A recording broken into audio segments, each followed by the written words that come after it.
Assalamualaikum warahmatullahi wabarakatuh. Baiklah, saya Triyuli Hestiana, kelas 2B Prodi S1 Keperawatan. Nah, baiklah, pada hari ini saya akan menyampaikan rangkuman yang pertama tentang rangkuman ASKEP pada anak dan remaja dengan HIV dan AIDS. Yang pertama, pengertian HIV. HIV yaitu Human Immunodeficiency Virus, yaitu retrovirus atau satu jenis virus yang menyerang sistem kekebalan tubuh dengan menghancurkan limfosit T, yaitu sel yang penting untuk melawan infeksi dan mengembangkan kekebalan. Nah, jadi jika dibiarkan virus ini dapat berkembang menjadi penyakit AIDS atau Acquired Immune Deficiency Syndrome AIDS. Infeksi HIV menyebabkan AIDS ada dua jenis, yaitu HIV tipe 1 dan 2. Kemudian memiliki cara penularan yang sama, yaitu melalui cairan tubuh yang mengandung virus. Yang kedua, penularan HIV tipe 2 ini lebih rendah dibandingkan HIV tipe 1. Kemudian virus lead pada HIV tipe 1 lebih tinggi daripada virus lead tipe HIV tipe 2. Kemudian jumlah CD4 pada HIV tipe 1 umumnya lebih rendah daripada HIV tipe 2. Ketiga, cara penularan HIV. Yang pertama, mode transmisi, yaitu kontak seksual, membran mukosa terhadap jarum, kemudian melalui benda tajam yang terkontaminasi darah atau cairan tubuh. Yang kedua, waktu transmisi, yaitu intrautrean, intrapartum, dan pasca persalinan. Yang ketiga, faktor ibu yang menentukan transmisi dari HIV, yaitu dapat dari jumlah CD4 ibu rendah, adanya penyakit menular seksual, terapi zidoidin selama hamil, kemudian viral load ibu tinggi selama hamil. Kemudian patofisiologi. Yang pertama, satu-satunya tujuan HIV adalah untuk menduplikasi atau membuat salinan dari dirinya sendiri. Yang kedua, kemudian ia memasuki sel, pada dasarnya mengambil alih DNA dan memerintahkan sel untuk membuat salinan HIV.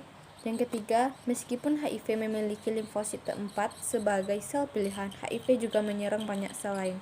Yang kelima, invasi sel T4 penting karena limfosit T4 mempertahankan tubuh melawan patogen yang menyerang. Yang keenam, HIV membuat sel T4 tidak berfungsi atau menciptakan lubang di membran sel T4 dan mengakibatkan perbedaan tekanan osmotik antara bagian luar dan bagian dalam sel yang menyebabkan sel menghancurkan diri mereka sendiri. Yang keenam, dengan demikian sel T4 berkurang jumlahnya dan tidak dapat memberi dirinya pada sel B untuk membentuk antibodi perlindungan untuk melawan virus yang menyerang. Kemudian proses yang terjadi sejak terinfeksi HIV sampai masuk ke kondisi AIDS. Yang pertama, stadium 1, periode jendela, itu lamanya periode ini 1-6 tahun. Yang kedua, stadium 2, HIV positif asimpatik atau tanda gejalanya itu berlangsung selama 5-10 tahun. Yang ketiga, stadium 3, itu muncul gejala berlangsung selama 1 bulan. Kemudian yang terakhir, yang keempat, stadium 4, masuk ke kondisi AIDS. Kemudian pengkajian. Pertama, identitas pasien, kemudian keluhan utama yaitu seperti sesak nafas, demam yang berkepanjangan lebih dari 3 bulan, diare kronis 1 bulan, berulang maupun terus-menerus, kemudian penurunan berat badan, kemudian batuk kronis lebih dari 1 bulan, kemudian infeksi pada mulut dan tenggorokan, kemudian pembentukan kelenjar getah bening di seluruh tubuh. Kemudian riwayat kesehatan. Kesehatan saat ini, pasien akan mengeluh kemudian riwayat kesehatan sekarang, pasien akan mengeluh sesak nafas, batuk, nyeri dada, mual, diare, kemudian penurunan berat badan drastis. Kemudian riwayat kesehatan dahulu, biasanya adanya riwayat penggunaan narkotika, suntik, hubungan bebas, kemudian terkena cairan tubuh penderita HIV/AIDS tersebut. Kemudian riwayat kesehatan keluarga, biasanya adanya anggota keluarga yang menderita penyakit HIV atau AIDS ini dengan keluarga yang bekerja di tempat hiburan malam dan sebagai PSK.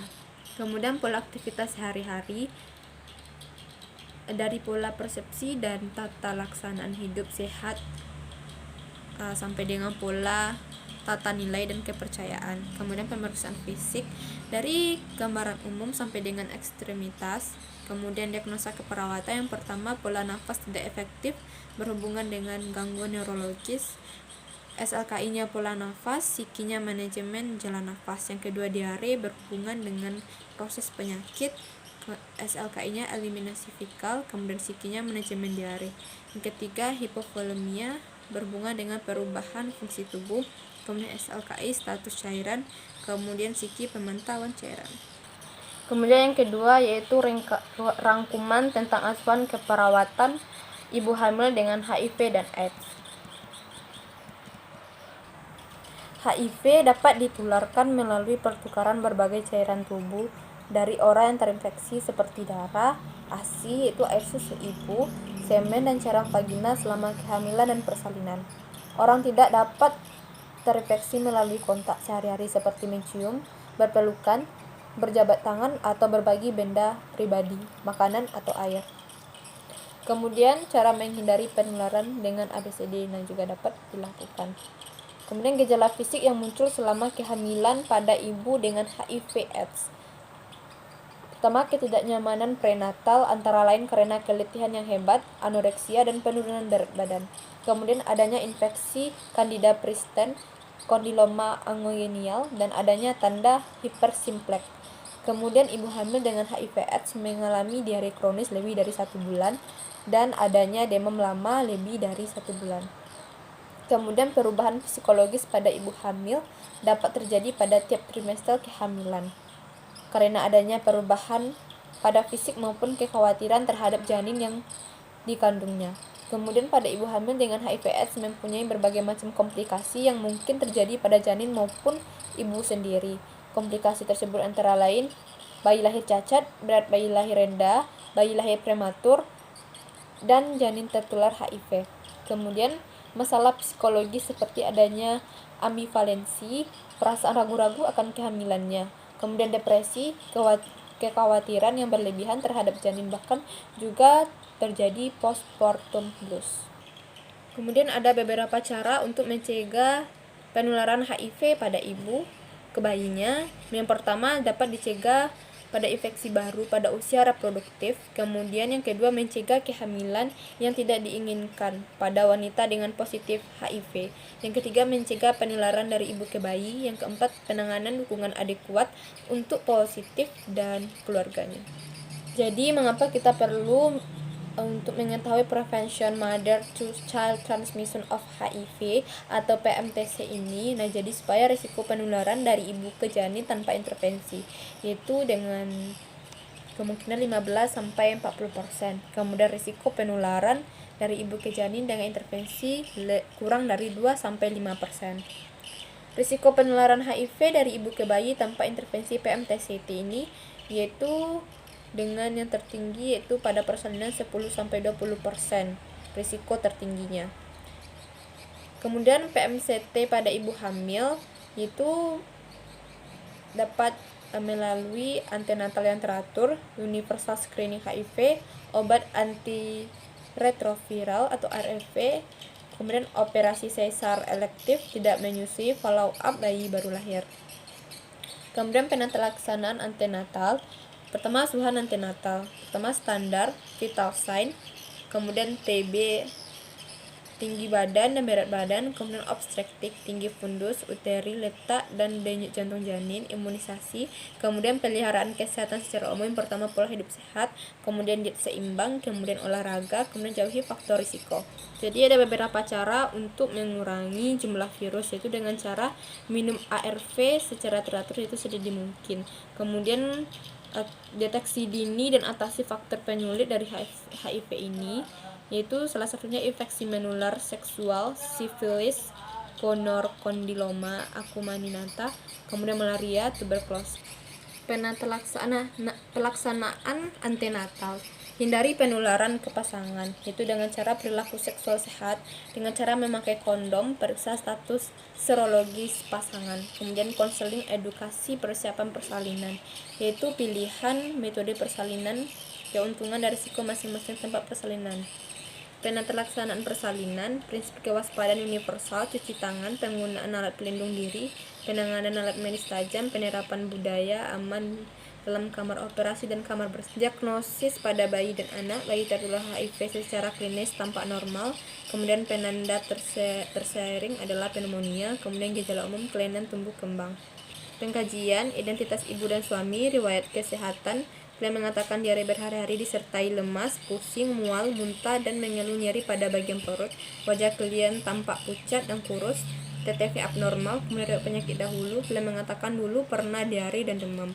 Riwayat penyakit keluarga, suami, kebutuhan fisik, psikologis. Kemudian aktivitas klien mengeluh nyeri pada bagian perut.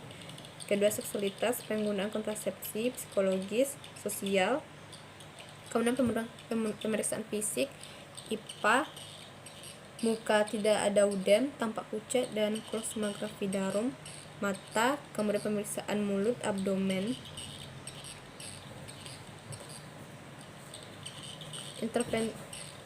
Masalah keperawatannya, yang pertama sistem pernafasan, yaitu dyspnea, TBC, pneumonia. Kemudian sistem pencernaan, nausea. Kemudian sistem persarafan yaitu seperti letargi, kemudian sistem integumen seperti udem, dan lain-lainnya.